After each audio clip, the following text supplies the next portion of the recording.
नमस्कार, स्वागत है आप सभी का यूट्यूब चैनल पर। तो चलिए फ्रेंड्स, कक्षा 9th के इतिहास का जो हम लोग चैप्टर वाइज रीडिंग कर रहे हैं, उसमें कल फर्स्ट चैप्टर का हम लोग 2-3 पॉइंट देखे थे फ्रांसीसी क्रांति से। आज उस चैप्टर को हम लोग आगे बढ़ाते हैं और आज के वीडियो में हम लोग देखेंगे कि किस प्रकार से फ्रांस में राजतंत्र का उन्मूलन होता है, स्त्रियों की क्या भागीदारी होती है, जो लुई 16वां होता है उसकी मृत्यु कैसे होती है, इन सभी को आज देखेंगे। यानी 4 से 5 पॉइंट इस वीडियो में भी है और महत्वपूर्ण टॉपिक है। तो चलिए बढ़ते हैं अपने टॉपिक की तरफ। अगर कहीं पर गलती से थोड़ा बहुत मिस्टेक हो जाता है तो उसके लिए मैं क्षमा चाहती हूँ। और अगर आप लोग नए हो, चैनल पर पहली बार आए हैं, तो चैनल को लाइक शेयर सब्सक्राइब ज़रूर करें। तो देखिए, तीसरा जो हमारा पॉइंट आता है वो है फ्रांस में राजतंत्र का उन्मूलन। गणतंत्र की स्थापना किस प्रकार से होती है, ये हम लोग देख रहे हैं फ्रांस की क्रांति। चलिए अब आगे बढ़ते हैं। तो फ्रांस की स्थिति आने वाले वर्षों में भी कैसी रही? तनावपूर्ण बनी रही। जब संविधान बन जाता है फिर भी वो क्या होता है, तनावपूर्ण स्थिति ही बनी रहती है। लुई 16वें ने संविधान पर हस्ताक्षर कर दिया, परंतु प्रसा के राजा से उसकी वार्ता भी चल रही थी। अच्छा, जो लुई 16वां था वो कितने वर्ष में फ्रांस की गद्दी पर बैठा था? तो मात्र 20 वर्ष का था जब गद्दी पर बैठा था। फ्रांस की घटनाओं से अन्य पड़ोसी देशों के शासक भी चिंतित थे, इसीलिए 1789 की गर्मियों के बाद होने वाली ऐसी घटनाओं को नियंत्रित करने के लिए इन शासकों ने क्या किया, तो सेना भेजने की योजना बनाते हैं। कहाँ पर? फ्रांस में। लेकिन जब तक इस योजना पर अमल होती, अप्रैल 1792 में नेशनल असेंबली ने प्रसा एवं ऑस्ट्रिया के विरुद्ध युद्ध की घोषणा का प्रस्ताव क्या कर देता है, पारित कर देता है। नेशनल असेंबली क्या था भैया? तो फ्रांस का जिस प्रकार से संसद में विधायिका कार्यपालिका होती है, उसी प्रकार से यह नेशनल असेंबली जो था वो कानून बनाने वाला था। ठीक, इसको अधिकार ये दिया गया था। प्रांतों से हजारों स्वयंसेवी सेना में भर्ती होने के लिए जमा होने लगे। उन्होंने इस युद्ध को यूरोपीय राजाओं एवं कुलीन के विरुद्ध जनता के जंग के रूप में लिया था। तो किसके रूप में लिया? तो जनता के जंग के रूप में लिया। आगे बढ़ते हैं। तो उनके होठों पर देशभक्ति के जो तराने थे उनमें कवि रॉजर द लॉयल द्वारा रचित मर्सिले भी था। यह गीत पहली बार मर्सिलेस के स्वयंसेवियों ने पेरिस की ओर कूच करते हुए गाया था, इसीलिए इस गाने के नाम मर्सिले हो गया, जो अब फ्रांस का क्या बन गया, तो राष्ट्रगान बन गया। तो यहाँ से कितने पॉइंट आ गए कि फ्रांस का राष्ट्रगान क्या बन गया, तो मर्सिले बन गया। इसके रचयिता कौन है? तो रॉजर दी लॉयल हैं। ठीक, अब यहाँ से हमारा इतना पॉइंट आ गया। अब आगे बढ़ते हैं। तो क्रांतिकारी युद्धों से जनता को भारी क्षति एवं आर्थिक कठिनाइयाँ झेलनी पड़ी। अब युद्ध से तो ये सब तो झेलना ही पड़ता है। पुरुषों के मोर्चे चले जाने पर घर परिवार और रोजी रोटी की जिम्मेवारी औरतों के कंधे पर आ पड़ती है। देश की आबादी के एक बड़े हिस्से को ऐसा लगता था कि क्रांतिकारी के सिलसिले को आगे बढ़ाने की ज़रूरत है। क्यों ज़रूरत है? क्योंकि 1791 में जो फ्रांस में निर्वाचन होता है, तो संविधान में सिर्फ अमीरों को ही क्या दिया जाता है, राजनीतिक अधिकार प्राप्त हुए थे। लोग राजनीतिक क्लबों में अड्डा जमा कर सरकारी नीतियों और अपनी कार्य योजनाओं पर क्या करने लगे, तो बहस करने लगे। इनमें से जैकोबिन क्लब सबसे सफल था। तो इससे प्रश्न पूछा जाता है जैकोबिन क्लब से, तो यह सबसे सफल क्लब था जिसका नाम पेरिस के भूतपूर्व कॉन्वेंट ऑफ सेंट जेकब के नाम पे पड़ा था। कॉन्वेंट का अर्थ क्या होता है? कॉन्वेंट का अर्थ होता है जो धार्मिक जीवन को समर्पित कर चुके हैं अपना पूरा जीवन, उन्हीं समूह का एक इमारत होता है। ठीक है, तो यहाँ पर ये हो गया, उसी के नाम पर इसका नाम पड़ा था जैकोबिन क्लब, जो अब इस राजनीतिक समूह का अड्डा बन गया था। इस पूरी अवधि में महिलाएं भी सक्रिय थे और उन्होंने भी अपना एक क्या बना लिया, तो क्लब बना लिया। अब आगे देखते हैं कि उसके बाद क्या होता है, महिलाएं किस प्रकार से क्या करती हैं, आंदोलन में कैसे भाग लेती हैं, वो सभी बातें हैं। तो जैकोबिन क्लब के सदस्य मुख्यतः समाज के कम समृद्ध हिस्से से आते थे। ये इंपॉर्टेंट हो जाता है क्योंकि यहाँ से प्रश्न बन सकता है। इनमें से छोटे दुकानदार, कारीगर जैसे जूता बनाने वाले, पेस्ट्री बनाने वाले, घाड़ी साज, छपाई करने वाले, नौकर, दिहाड़ी मजदूर आदि, ये सब क्या थे, ये जैकोबिन क्लब के सदस्य थे। उनका नेता कौन था? तो मैक्स मिलियन रेबेस्पियर था। उनका नेता कौन था? तो मैक्स मिलियन रेबेस्पियर था। जैकोबिनों के एक बड़े वर्ग ने गोदी कर्मकारों की तरह धारीदार लंबी पतलून पहनने का निर्णय लिया। ये एक प्रकार की कुछ उनकी जाति होती होगी कि गोदी कामगारों की तरह धारीदार लंबी पतलून पहनने का निर्णय लिया। ऐसा उन्होंने समाज के फैशन प्रस्त वर्ग, खास तौर से घुटने तक पहने जाने वाले ब्रीचेस पहनने वाले कुलीनों से खुद को अलग करने के लिए ये किया था। अच्छा, खुद कुलीनों से खुद को अलग करने के लिए उन्होंने क्या अपना कपड़ा पहना, तो धारीदार लंबी पतलून वाली कपड़ा पहनने का निर्णय लेते हैं ये जो जैकोबिन क्लब के सदस्य होते हैं। ठीक है, ताकि वो खुद को अलग दिखा सकें। यह ब्रीचेस पहनने वाले कुलीनों की सत्ता समाप्ति के ऐलान का उनका तरीका था। ठीक है, जिस प्रकार से गांधी जी ने क्या किया था, अंग्रेजों को भगाने के लिए बहिष्कार किए थे ना उनके कपड़ों का, उस अंग्रेजी वस्त्रों का, उसी प्रकार से ये जो जैकोबिन क्लब वाले सदस्य थे कुलीनों का बहिष्कार कर रहे थे। देखिए, ये है कुलीनों का वस्त्र, इस प्रकार से उनका था। अब आगे बढ़ते हैं। इसीलिए जैकोबिन को 100 कुलात के नाम से जाना गया, जिसका शाब्दिक अर्थ होता है बिना घुटने वाले। 100 कुलात पुरुष लाल रंग की टोपी भी पहनते थे, जो स्वतंत्रता का प्रतीक था। तो लाल रंग की टोपी किसका प्रतीक था? तो स्वतंत्रता का प्रतीक था। लेकिन महिलाओं को ऐसा करने की अनुमति नहीं थी। सन 1792 की गर्मियों में जैकोबिन ने खाद्य पदार्थों की महंगाई के अभाव से नाराज पेरिस वासियों को लेकर के एक विशाल हिंसक विद्रोह की योजना बनाता है। कौन? तो जैकोबिन जो क्लब था वो बनाता है। 10 अगस्त की सुबह उन्होंने ट्यूलेरियल के महल पर क्या बोल देते हैं? तो धावा बोलते हैं और राजा के रक्षकों को भी मार डालते हैं और खुद राजा को कई घंटों तक बंधक बना लेते हैं। बाद में असेंबली ने शाही परिवार को जेल में डाल देने का प्रस्ताव पारित किया, नए चुनाव कराए और 21 वर्ष से अधिक उम्र वाले सभी पुरुषों, चाहे उनके पास संपत्ति हो या ना हो, को मतदान देने का अधिकार दिया गया। पहले क्या था हम लोग पढ़ चुके हैं कि जो 3 वक्त यानी कर चुकाते थे जो मजदूर, उन्हीं को चुनाव में भाग लेने का अधिकार था। ये आप लोग पिछले वाली वीडियो पढ़ेंगे तो उसमें पूरा क्लियर बताया गया है। आगे देखते हैं हम लोग। इसमें नवनिर्वाचित असेंबली को कन्वेंशन का नाम दिया गया। ओहो, मोस्ट इंपॉर्टेंट कि नवनिर्वाचित जो असेंबली थी उसका क्या नाम दिया गया? तो कन्वेंशन नाम दिया गया। 21 सितंबर 1792 को इसने राजतंत्र का अंत कर दिया और फ्रांस को एक गणतंत्र घोषित कर दिया। तो फ्रांस कब गणतंत्र होता है? तो 1792 ईस्वी में 21 सितंबर 1792 को फ्रांस एक गणतंत्र राज्य घोषित हो जाता है। गणतंत्र सरकार वह रूप है जहां सरकार एवं उसके प्रमुख का चुनाव जनता करती है। यह वंशानुगत राजशाही नहीं है। आप कुछ अन्य गणतांत्रिक देशों के बारे में जानकारी प्राप्त ये बच्चों से करवाना होता है। तो चलिए यहाँ पर हम लोग समझ लिए अब इतना। अब आगे बढ़ते हैं। इससे आगे है कि लुई 16वां को न्यायालय द्वारा क्या घोषित कर दिया जाता है? तो देशद्रोह घोषित कर दिया जाता है और उसे मौत की सज़ा सुनाई जाती है। 21 फरवरी 1793 को प्लेस डी कॉनकॉर्ड में उसे सार्वजनिक रूप से फांसी दे दी जाती थी। जल्द ही रानी मैरी एंटोइनेट का भी वहीं हर्ष हुआ, यानी इनको भी फांसी की ही सज़ा हुई। ये कौन थी? तो ये ऑस्ट्रिया की राजकुमारी थी, जिनकी शादी किसके साथ हुई थी? तो लुई 16वें के साथ हुई थी। गद्दी पर कब बैठा था? तो 1774 ईस्वी में बैठा था, जब वो सिर्फ 20 वर्ष का था। चलिए अब आगे का पॉइंट आता है हमारा आतंक राज।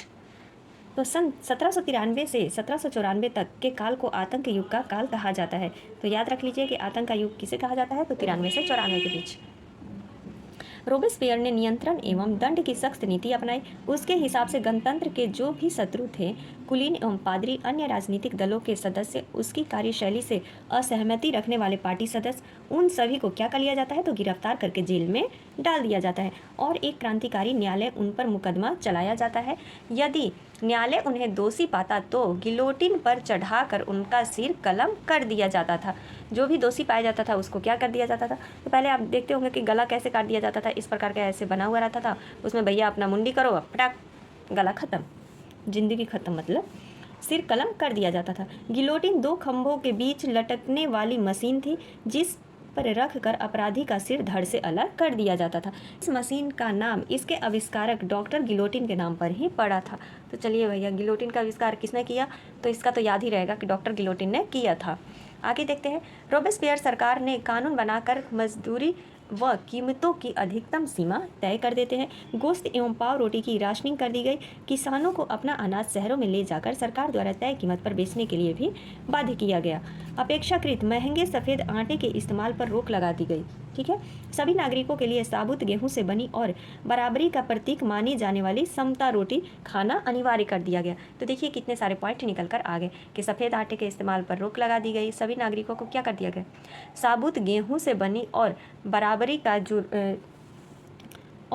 का जो प्रतीक माना जाता था समता रोटी, उसको खाना क्या कर दिया गया? अनिवार्य कर दिया गया। बोलचाल और संबोधन में भी बराबरी का आचार व्यवहार लागू करने की कोशिश की गई।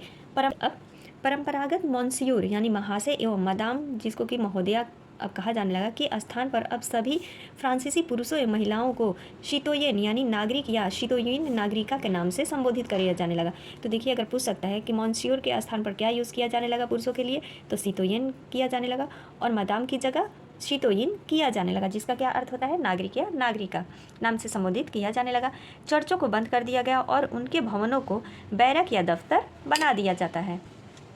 नेक्स्ट है, रोबेस्पियर ने अपनी नीतियों को इतनी सख्ती से लागू किया कि उसके समर्थक भी त्राही त्राही करने लगे। अंततः जुलाई 1794 में न्यायालय द्वारा उसे दोषी ठहराया गया और गिरफ्तार करके अगले दिन ही उसे गिलोटिन पर चढ़ा दिया जाता है। इसको भी क्या कर दिया जाता है? तो मार दिया जाता है, गला काट दिया जाता है रोबेस्पियर को। आगे देखते हैं, अगला पॉइंट आता है डायरेक्टरी शासित फ्रांस। अब इसको देख लेते हैं। तो जैकोबिन सरकार के पतन के बाद मध्यम वर्ग के संपन्न तबके के पास सत्ता आ गई। फिर से वही हाल होता है। नए संविधान के तहत संपत्तिहीन तबके को मताधिकार से वंचित कर दिया गया। इस संविधान में 2 चुनी गई विधान परिषदों का प्रावधान था। इस परिषदों ने 5 सदस्यों वाली एक कार्यपालिका डायरेक्टरी को क्या करते हैं तो नियुक्त करते हैं, और इस प्रावधान के जरिए जैकोबिनों के शासन काल वाली एक व्यक्ति केंद्रित कार्यपालिका से बचने की कोशिश की जाती है। लेकिन डायरेक्टरों का झगड़ा अक्सर क्या होता है तो विधान परिषदों में होता है, और फिर क्या करना पड़ता है तो फिर परिषद से उन्हें बर्खास्त करने की चेष्टा की जाती है, और इस तरह से परिषद जो है भंग हो जाता है। डायरेक्टरी की राजनीतिक अस्थिरता ने सैनिक तानाशाह नेपोलियन बोनापार्ट के उदय का मार्ग प्रशस्त कर दिया। अब इसके बाद नेपोलियन क्या बनता है, सम्राट बन जाएगा। आगे आगे देखिए होता है क्या। सरकार के स्वरूप में इन सभी परिवर्तनों के दौरान स्वतंत्रता, विधि संपन्नता और बंधुत्व के प्रेरक आदर्श बने रहे। सरकार के स्वरूप में इन सभी परिवर्तनों के दौरान स्वतंत्रता, विधि सम्मत, समानता और बंधुत्व प्रेरक आदर्श बने रहे, मतलब इनका कभी हनन नहीं हुआ। इन मूल्यों ने आगामी सदी में न सिर्फ फ्रांस बल्कि बाकी यूरोप के राजनीतिक आंदोलनों को भी प्रेरित किया। ठीक है, तो आगे के पॉइंट हम लोग देखते हैं। तो देखिए ये वाला पॉइंट तो बहुत इंपॉर्टेंट है, तो बीच से कहीं स्किप नहीं कीजिएगा, फास्ट करके जरूर देखिएगा। चलिए अब आगे बढ़ते हैं। अगला पॉइंट आता है, क्या महिलाओं के लिए भी क्रांति हुई थी, तो इसको भी देख लेते हैं। ये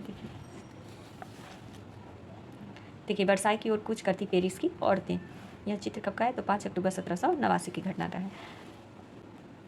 महिलाएं शुरू से ही फ्रांसीसी समाज में इतने अहम परिवर्तन लाने वाली गतिविधियों में सक्रिय रूप से शामिल थीं। उन्हें उम्मीद थी कि उनकी भागीदारी क्रांतिकारी सरकार को उनका जीवन सुधारने हेतु ठोस कदम उठाने के लिए क्या करेगी तो प्रेरित करेगी। तीसरे एस्टेट की अधिकांश महिलाएं जीविका निर्वाहन के लिए काम करती थीं। वे सिलाई बुनाई, कपड़ों की धुलाई करती थी, बाजारों में फल फूल सब्जियां बेचती थी, अथवा संपन्न घरों में घरेलू काम भी करती थी, जैसे झाड़ू पोछा या अन्य सारी कार्य। बहुत सारी महिलाएं वेश्यावृत्ति करती थी।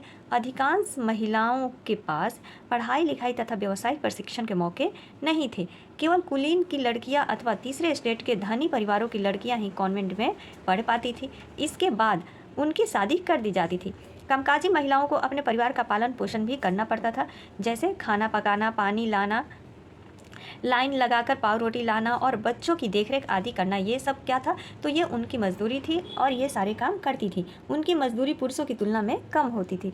देखिए मजदूरी के मामले में महिलाओं और पुरुष को लेकर के आज भी बहुत भेदभाव होता है। आगे चलते हैं। देखिए अब क्या होता है कि महिलाएं जो थी वो अपने हित की हिमायत करने और उन पर चर्चा करने के लिए खुद के राजनीतिक क्लब शुरू कर दिए और अखबार निकाले। फ्रांस के विभिन्न नगरों में महिलाओं का लगभग 60 क्लब अस्तित्व में आया। कितने क्लब? 60 क्लब जो है वो सिर्फ महिलाओं ने खोले थे अपनी क्या बातें करने के लिए। अब भैया अपने हित के लिए तो वो कुछ ना कुछ तो करेंगी ही, तो इसीलिए उन्होंने अलग से पुरुषों से अलग से 60 क्लब बनाए। इनमें से जो महिलाओं की एक क्लब था वो कौन सा? तो the society of revolutionary and Republic women सबसे मशहूर क्लब था। तो इस क्लब का नाम आप लोग याद रख लीजिएगा कि सबसे ये मशहूर क्लब था। उनकी एक प्रमुख मांग यह थी कि महिलाओं को पुरुषों के समान राजनीतिक अधिकार प्राप्त होने चाहिए। महिलाएं इस बात से निराश हुई कि 1791 के संविधान में उन्हें निष्क्रिय नागरिक का दर्जा दिया गया था, उन्हें मत देने का अधिकार नहीं दिया गया था ना। महिलाओं ने मताधिकार, असेंबली के लिए चुने जाने तथा राजनीतिक पदों की मांग रखी। उनका मानना था कि तभी नई सरकार में उनके हितों का प्रतिनिधित्व हो पाएगा। सही बात है, जब तक महिलाएं उस सरकार में नहीं घुसेंगी तो अपनी प्रॉब्लम कैसे बता पाएंगी। तो यहाँ पर वही बातें कही जा रही है। प्रारंभिक वर्षों में क्रांतिकारी सरकार ने महिलाओं के जीवन में सुधार लाने वाले कुछ कानून लागू किए। सरकारी विद्यालयों की स्थापना के साथ ही सभी लड़कियों के लिए स्कूली शिक्षा को भी अनिवार्य बना दिया। अब पिता उन्हें उनकी मर्जी के खिलाफ शादी के लिए बाध्य नहीं कर सकते थे। शादी को स्वैच्छिक अनुबंध माना गया और नागरिक कानूनों के तहत उनका पंजीकरण किया जाने लगा। तलाक को कानूनी रूप दे दिया गया और मर्द औरत दोनों को ही इसकी अर्जी देने का अधिकार दिया गया। ये बिल्कुल सही हुआ। अब महिलाएं व्यावसायिक प्रशिक्षण ले सकती थी, कलाकार बन सकती थी और छोटे मोटे व्यवसाय चला सकती थी। तो यहाँ से शुरू होता है महिलाओं के जीवन का क्या उदय। आगे देखते हैं और घटनाएं क्या होती हैं। फिर भी राजनीतिक अधिकारों के लिए महिलाओं का संघर्ष जारी रहा। आतंक राज के दौरान सरकार ने महिला क्लबों को बंद करने और उनकी राजनीतिक गतिविधियों पर प्रतिबंध लगाने वाला कानून लागू कर दिया। कई जानी मानी महिलाओं को गिरफ्तार कर लिया गया और उनमें से कुछ महिलाओं को फांसी भी दे दी गई। तो ये होता था पहले।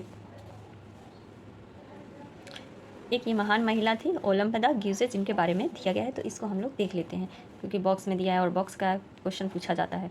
तो ओलंप दे गूज क्रांतिकालीन फ्रांस की राजनीतिक रूप से सक्रिय महिलाओं में से सबसे महत्वपूर्ण थी। उन्होंने संविधान तथा पुरुष एवं नागरिक अधिकार घोषणा पत्र का विरोध किया, क्योंकि उसमें महिलाओं को मानव मात्र के मूलभूत अधिकारों से वंचित रखा गया था। इसीलिए उन्हें सन 1791 में महिला एवं नागरिक अधिकार घोषणा पत्र तैयार किया, जिसे महारानी और नेशनल असेंबली के सदस्यों के पास यह मांग करते हुए भेजा कि इस पर कार्रवाई की जाए। सन 1793 में ओलंप दे गूस ने महिला क्लबों को जबरदस्ती बंद कर देने के लिए जैकोबिन सरकार की आलोचना की। उस पर नेशनल कॉन्वेंस द्वारा देशद्रोह का क्या किया जाता है, तो मुकदमा चलाया जाता है। किन पर? जैकोबिन नहीं, ओलंप दे गूस पर, इन महिला पर। और इनके तुरंत बाद इनको क्या कर दी जाती है, तो फांसी से लटका दिया जाता है, क्योंकि ये अधिकारों को क्या कर रही थी, आगे ला रही थी, उठा रही थी महिलाओं के अधिकारों को। तो जो अधिकार के लिए लड़ता है उसको अधिकतर फांसी ही दे दिया जाता है। नेक्स्ट टॉपिक हमारा जो है, पॉइंट जो है वो है दास प्रथा का उन्मूलन। अब इसमें देखिए तो फ्रांसीसी उपनिवेश में दास प्रथा का उन्मूलन जैकोबिन शासन के क्रांतिकारी सामाजिक सुधारों में से एक था। कैरिबियाई उपनिवेश जो थे, मार्टिनिक था, गॉडलोप और सैन डोमिंगो जो था, वो तंबाकू, नील, चीनी एवं कॉफ़ी जैसी वस्तुओं के महत्वपूर्ण क्या करते थे, तो आपूर्तिकर्ता थे। अपरिचित एवं दूर देश जाने और काम करने के प्रति यूरोपियों की जो अनिच्छा का मतलब होता था, क्या होता था कि बागानों में श्रम की कमी है, यानी मजदूर वहाँ पर नहीं है, अच्छे से क्या हो पा रहा है, उत्पादन नहीं हो पा रहा है। इस कमी को यूरोप, अफ्रीका एवं अमेरिका के बीच त्रिकोणीय दास व्यापार द्वारा पूरा किया जाता है। अब मान लीजिए 3 लोग हैं, अब एक के पास मजदूर ज़्यादा है और काम कम है, तो वो क्या करेगा, वह दूसरे को भेज देगा। तो इस प्रकार से त्रिकोणीय जो दास व्यापार द्वारा ये कार्य पूरा किया गया। दास व्यापार 17वीं शताब्दी में शुरू हुआ था। तो इस पॉइंट को नोट कर लीजिए कि दास व्यापार जो है किस शताब्दी में शुरू हुआ, तो 17वीं शताब्दी में शुरू होता है। फ्रांसीसी सौदागर बोर्दे या नान्ते बंदरगाह से अफ्रीका तट पर जहाज ले जाते थे, जहाँ के स्थानीय सरदारों से दास खरीदते थे। तो देखिए कितना इंपॉर्टेंट पॉइंट है कि कहाँ पर जाते थे, तो बोर्दे या नान्ते बंदरगाह से अफ्रीका तट पर जहाज लेकर जाते थे और वहाँ से स्थानीय सरदार जो होते थे उनसे क्या करते थे, तो दासों को खरीदते थे। दासों को दाग कर एवं हथकड़ियाँ डालकर अटलांटिक महासागर के पार कैरिबियाई देशों तक 3 माह की लंबी समुद्री यात्रा के लिए जहाज़ों में ठूस ठूस करके क्या किया जाता था, दासों को ले जाया जाता था। तो पहले की ज़िंदगी कितनी बदतर थी, मतलब सोचिए। इसी बात से जब बुक हम लोग पढ़ रहे हैं तो कितना अजीब लग रहा है। ले जाया जाता था, क्या वो भी दाग भी दिया जाता था, उनको हथकड़ी भी पहनाया जाता था, और 3 माह की समुद्री यात्रा के बाद उनको ले जाया, मतलब उनके स्थान पर पहुंचाया जाता था। क्या करने के लिए, मजदूरी करने के लिए, उनसे काम करवाने के लिए। आगे बढ़ते हैं। वहां उन्हें बगान मालिकों को बेच दिया जाता था। दास श्रम के बल पर यूरोपीय बाजारों में चीनी, कॉफ़ी एवं नील की बढ़ती मांग को पूरा करना संभव हुआ। बोर्दे और नान्ते जो थे जैसे बंदरगाह फलते फूलते दास व्यापार के कारण ही समृद्ध नगर बन गए थे। ठीक है, तो ये पॉइंट, ये तो सारा ही जो टॉपिक था यानी पैराग्राफ है वो इम्पॉर्टेंट है। तो 1 से 2 बार आप लोग इसको ज़रूर पढ़ लें। आगे बढ़ते हैं हम लोग। 18वीं सदी में फ्रांस में दास प्रथा की ज़्यादा निंदा नहीं हुई। नेशनल असेंबली में लंबी बहस हुई कि व्यक्ति के मूलभूत अधिकार उपनिवेशों में रहने वाली प्रजा सहित समस्त फ्रांसीसी प्रजा को प्रदान किए जाएं या नहीं, परंतु दास व्यापार पर निर्भर व्यापारियों के विरोध के भय से नेशनल असेंबली में कोई कानून पारित नहीं होता है। देखिए, सरकार भी बड़े बड़े लोगों से डर जाती है, वहीं यहाँ हाल हो रहा है। लेकिन अंततः सन 1794 के कॉन्वेंस ने फ्रांसीसी उपनिवेशों में सभी दासों की मुक्ति का कानून पारित कर दिया, पर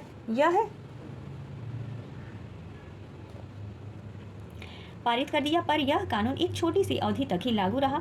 10 वर्ष बाद नेपोलियन देखिए आ जाता है तो दास प्रथा पुनः शुरू कर देता है। बगान मालिकों को अपने आर्थिक हित साधने के लिए अफ्रीकी निग्रो लोगों को गुलाम बनाने की स्वतंत्रता मिल जाती है। फ्रांसीसी उपनिवेशों में अंतिम रूप से दास प्रथा का उन्मूलन 1848 ईस्वी में किया गया था। तो फ्रांसीसी उपनिवेशों में अंतिम रूप से दास प्रथा का उन्मूलन कब किया गया था? 1848 ईस्वी में। और ये फिर से दास प्रथा जो शुरू कर देता है वो कौन था? तो वो था नेपोलियन। तो आगे बढ़ते हैं। निग्रो क्या होता है? तो निग्रो होता है अफ्रीका में सहारा रेगिस्तान के दक्षिण में रहने वाले स्थानीय लोग। ये अपमानजनक शब्द है जिनका प्रायः इस्तेमाल करना क्या हो गया है? तो बंद हो गया है। थोड़ा सा इस बॉक्स को देख लेते हैं। दास मुक्ति का है तो सन 1794 के इस चित्र में दास की मुक्ति का विवरण है। शीर्ष पर तिरंगे बैनर का नारा है मनुष्य के अधिकार। नीचे अभिलेख कहता है गुलामों की मुक्ति। एक फ्रांसीसी महिला अफ्रीकी एवं अमेरिकी इंडियन दासों के यूरोपीय कपड़े देकर उन्हें सभ्य बनाने की चेष्टा की जा रही है। ये रहा, ये महिला है, ये जो कपड़े दे रही है यूरोपीय और इंडियन अमेरिकी इंडियन दासों को, उनको क्या करने के लिए? तो सभ्य बनाने के लिए। और ये लोग जो है बैनर लिए हुए हैं। अब ये हमारा लास्ट पॉइंट है कि क्रांति और रोजाना की जिंदगी। यहाँ से भी बहुत सारे पॉइंट निकल कर आएंगे कि सन 1789 के बाद वर्षों में सन 1789 से बाद के वर्षों में फ्रांस के पुरुषों, महिलाओं एवं बच्चों के जीवन में ऐसे अनेक परिवर्तन आए।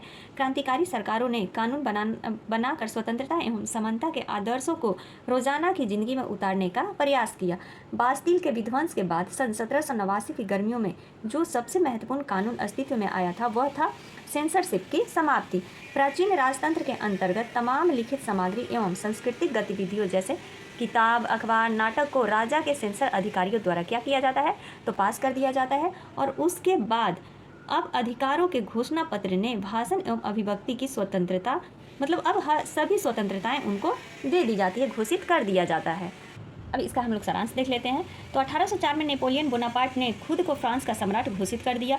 उसने पड़ोस के यूरोपीय देशों की विजय यात्रा शुरू की। पुराने राजवंशों को हटाकर उसने नए साम्राज्य बनाए और उसकी बागडोर अपने खानदान के लोगों के हाथ में दे देता है। नेपोलियन खुद को यूरोप का आधुनिकीकरण का क्या मानता है तो अग्रदूत मानता था। उसने निजी संपत्ति की सुरक्षा के कानून बनाए और दशमलव पद्धति पर आधारित नाप तौल की एक समान प्रणाली भी चलाई। कौन चलाता है ये सब तो नेपोलियन बोनापार्ट चलाता है। आगे देखते हैं। शुरू में बहुत सारे लोगों को नेपोलियन क्या लगता था तो मुक्तिदाता लगता था और उससे जनता को स्वतंत्रता दिलाने की उम्मीद थी, पर जल्दी ही उसकी सेनाओं को लोगों पर हमलावर